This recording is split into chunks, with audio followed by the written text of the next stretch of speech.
Perdão.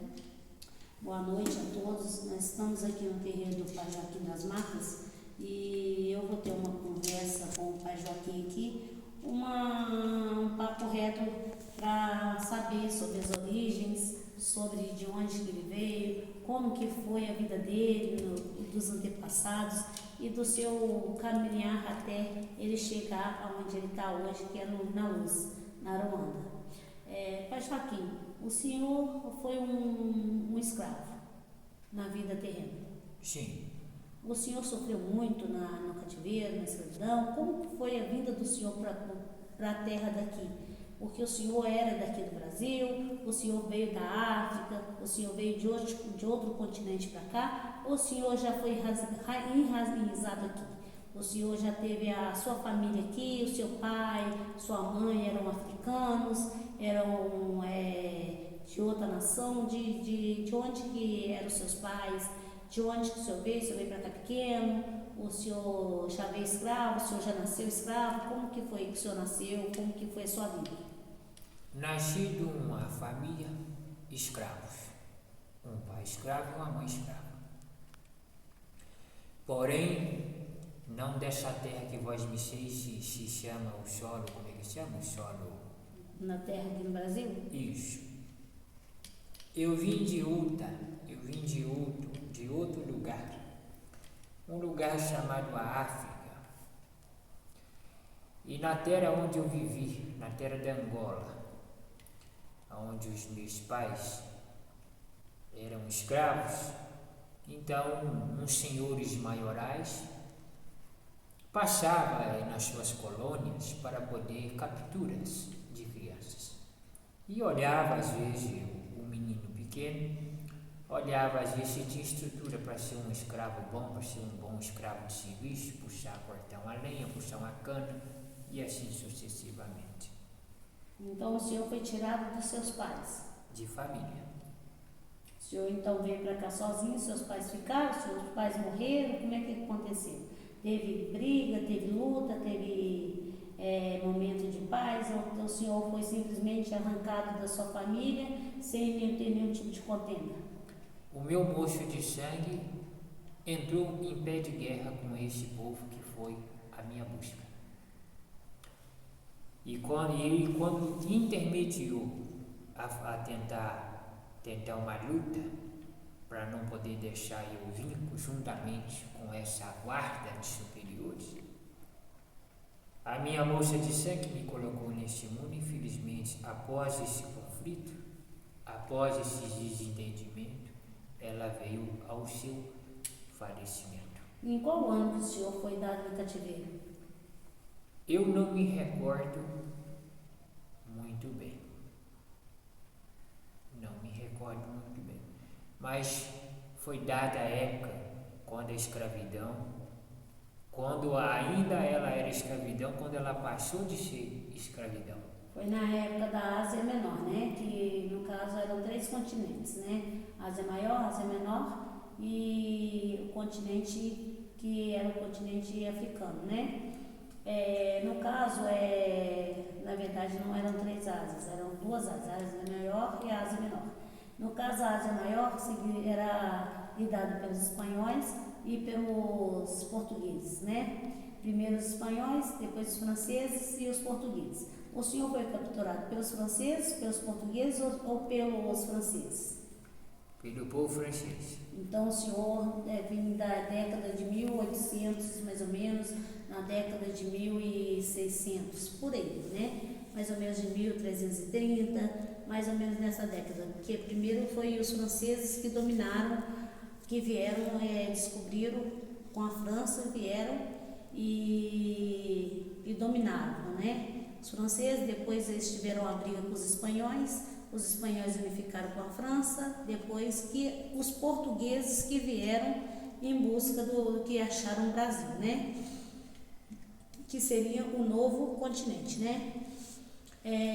No caso... Então eu sou um preto velho mestiço de continente a continente. O senhor veio passando de geração para até chegar aonde o senhor está aqui. Se eu hoje na terra de vós me seis Fala a linguagem de vós me seis, porque eu tive que aprender a falar a língua de vós me O senhor seis. falava, na verdade, o senhor falava Onagô, né? Angola. O senhor falava angolano. E no caso, como é que o senhor descreve hoje a sua palavra e a palavra de antigamente? O que o senhor vê hoje, o que o senhor traz hoje? Eu vejo muita sutilez, porque dentro do navio negreiro não existia uma conversa, um diálogo igual eu tenho com vós vocês, cara. Não, teve a praga, né? O senhor chegou a pegar a praga? Eu ia citar essa palavra, porque quando eu estava vendo no navio negreiro acorrentado junto com os outros escravos, tinha escravos que estavam se pendurados numa corrente, estava já fedendo, meu filho, porque estava já passado mais de luas ali, Morto, né? morto ali, cheio de bichos em cima dele. E o senhor, quando chegou no Brasil, o senhor cresceu, o senhor virou moço, o senhor constituiu família, o senhor teve alguém, o senhor viveu, teve filhos? Eu frequentei a escravidão dos quilombos dos Palmares, né? Então o senhor foi um negro fujão.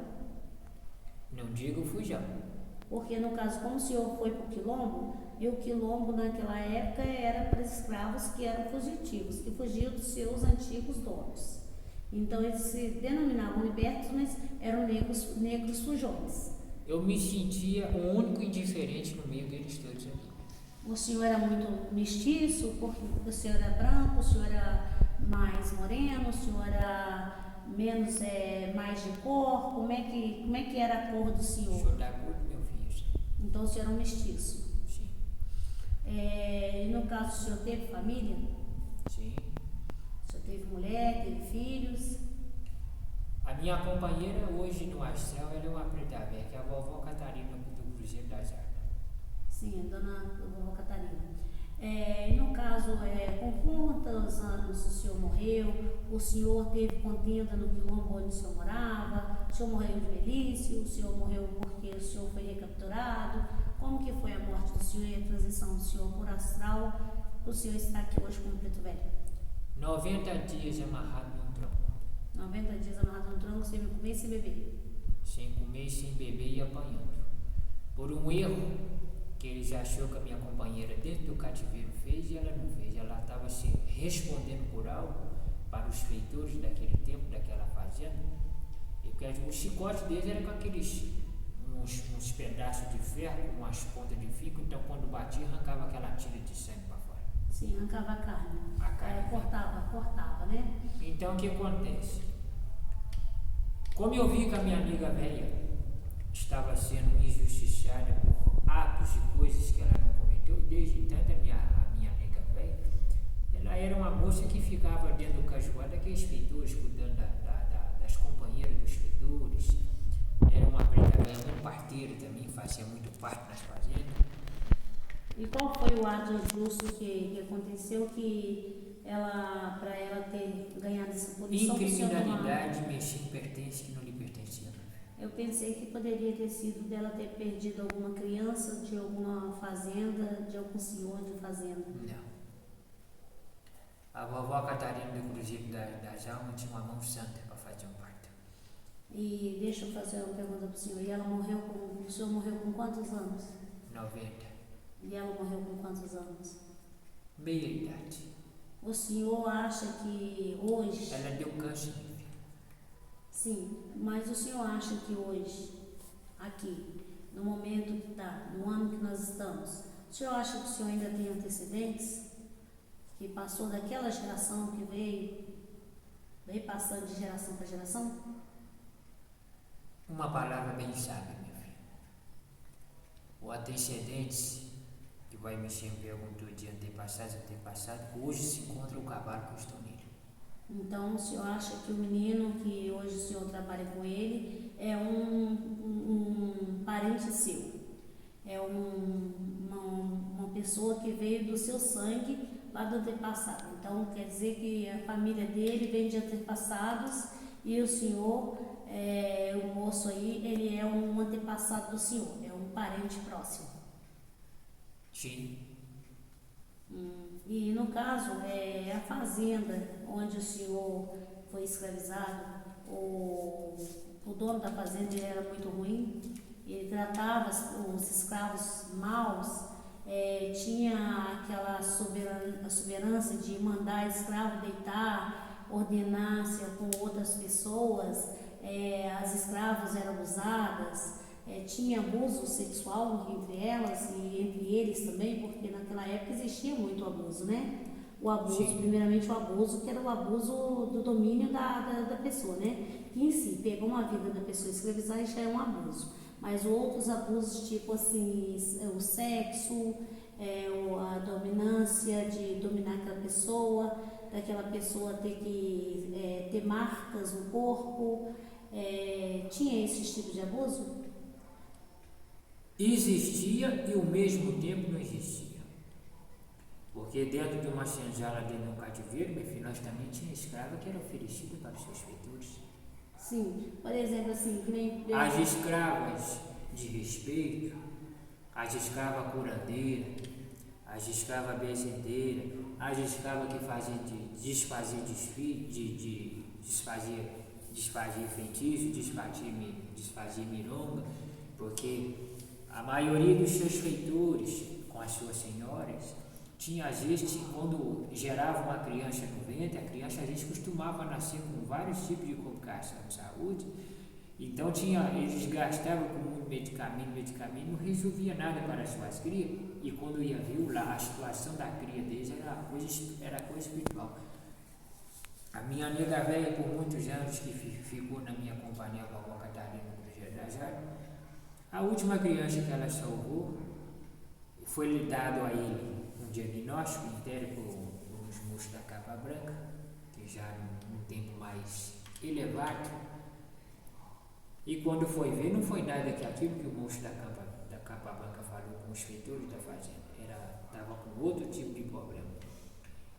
A criança só não morreu porque foi passado algum chá de raízes, de plantas, medicamentos, que veio curar essa criança. A criança nasceu cega, minha filha. E desenvolveu outros problemas que seria chamado problema de Distúrbio cerebral. distúrbio cerebral.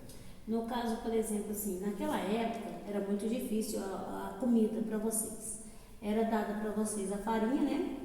Aquela farinha do pilão, né? Que vocês batiam no pilão ali, e o feijão, e o resto das sobras, que às vezes da carnes nobres, que é aquilo que não era nobre para eles, que hoje foi feita a feijoada, né, no Brasil, que vocês aproveitaram. A escassez de comida era grande? Muita.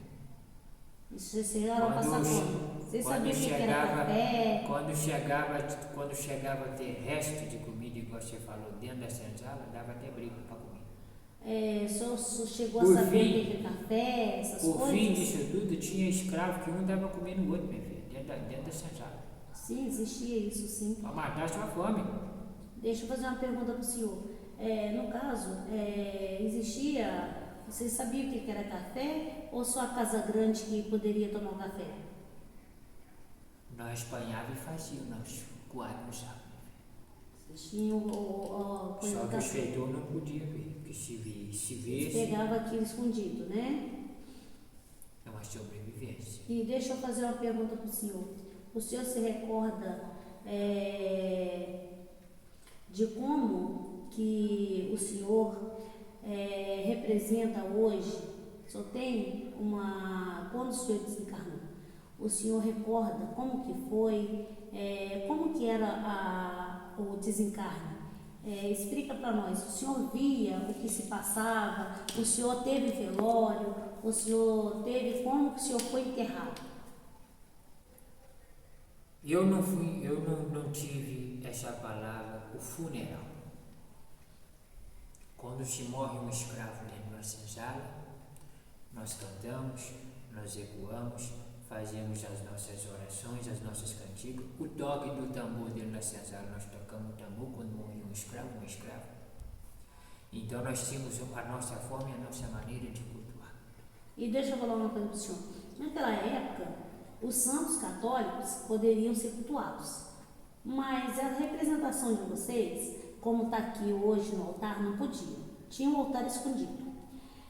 Quando foi que vocês puderam tirar as raízes de vocês fora da prateleira e representar a nação de vocês? Quando a escravidão acabou. Quando a escravidão acabou. Mesmo assim ainda teve opressão, né? Teve opressão, porque ainda teve a conturbação do padre Anchieta, que veio primeiramente evangelizar os índios, que são os caboclos, E ensinar a língua. E depois veio trazer para nós, escravos, que sejamos nós angolanos, africanos, outros panteões de outra aldeia, dos negros escravos, do povo bandu. Então, ou seja, nós passamos por um processo de uma evangelização, mas nós já tínhamos conhecimento da evangelização, mas nós temos que absorver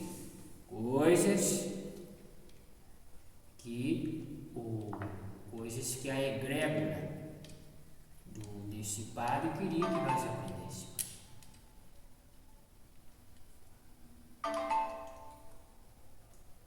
Deixa eu baixar. Deixa eu fazer uma pergunta para o senhor. O que representa para o senhor a Aruanda? É uma ligação com as matas e a representação maior significa céu. Sim. O paraíso de nosso Pai. E como que é Aruanda? Aruanda é uma cidade. E nessa cidade onde fica vários pretos velhos, como fica várias pretas velhas. E lá existem pessoas assim como eu? Existem as crianças de Cosme, da minha também.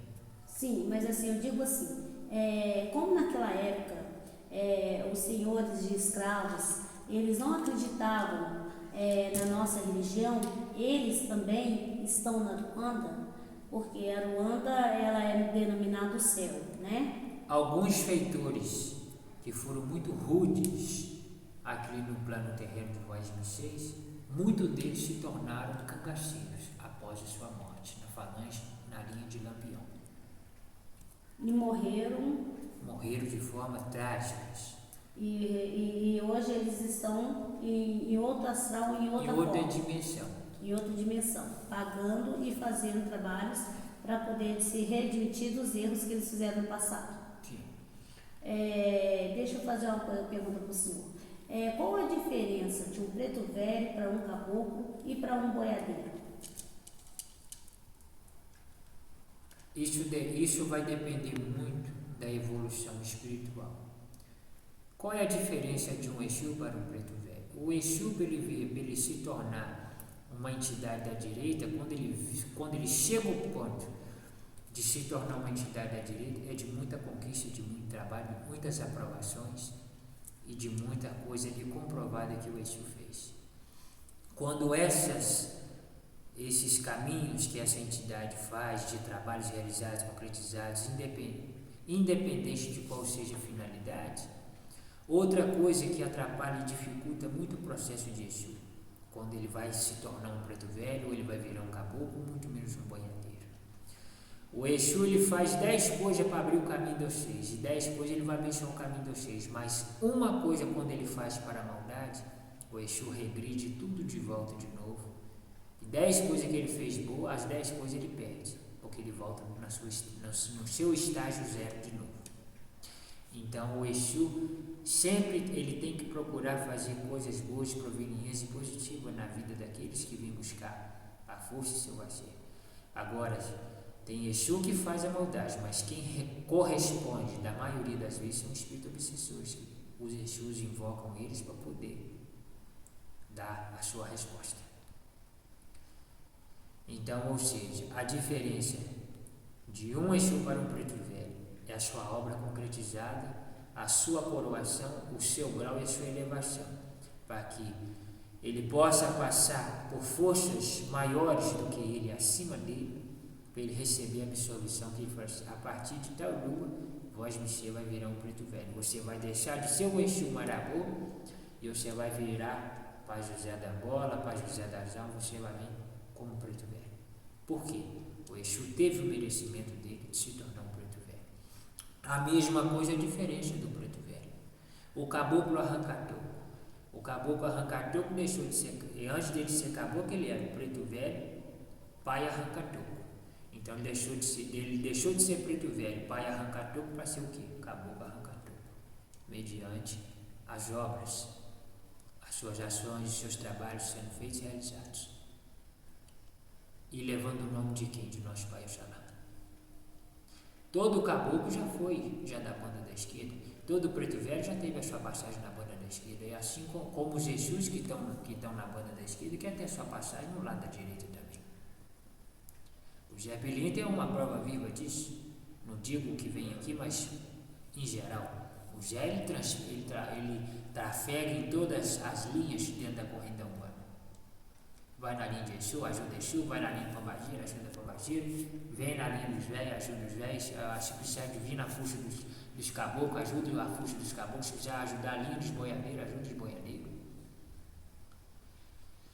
E nós temos também a essência de caboclos a se tornar encantado, por exemplo, o caboclo Tupã, de muitos trabalhos, se tornou encantado. Que quando a entidade se torna encantada, porque ele já não incorpora mais, não pratica mais. Agora existe o esfalangeiro dele que trabalha para ele, que vem para dar sua continuidade nos seus trabalhos, na sua egrégora, nos seus conhecimentos, nos seus fundamentos.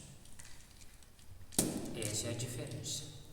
É a obra, é os trabalhos, é a realização. Como que é feito, como que vai ser feito e como que vai ficar a obra no final disso tudo. É que cada um ganha a sua autonomia, o seu patamar, a sua egrégora, a sua vitória. Porque após a morte, meu filho, os espíritos trabalham incansavelmente. O espírito não descansa. Ele trabalha o tempo todo.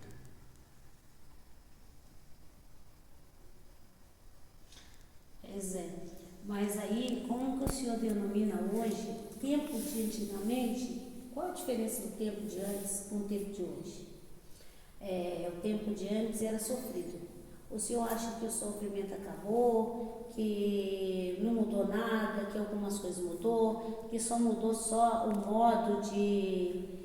que hoje não tem mais escravidão, mas existe uma certa escravidão embaixo de uma escravidão, que nós temos um governante acima da nossa cabeça que manda e desmanda.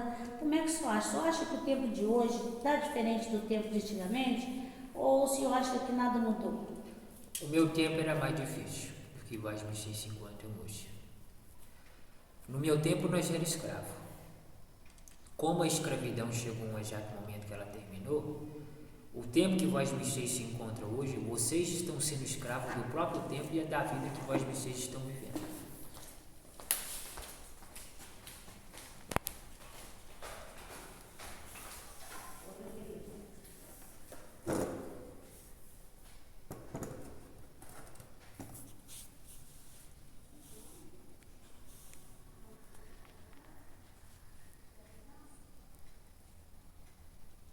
Mas então tá bom, é só isso que vocês precisavam? Sim. Então tenha uma boa noite todo mundo do vídeo. Esse foi a entrevista do Pai Joaquim. Deixe seu like, se inscreva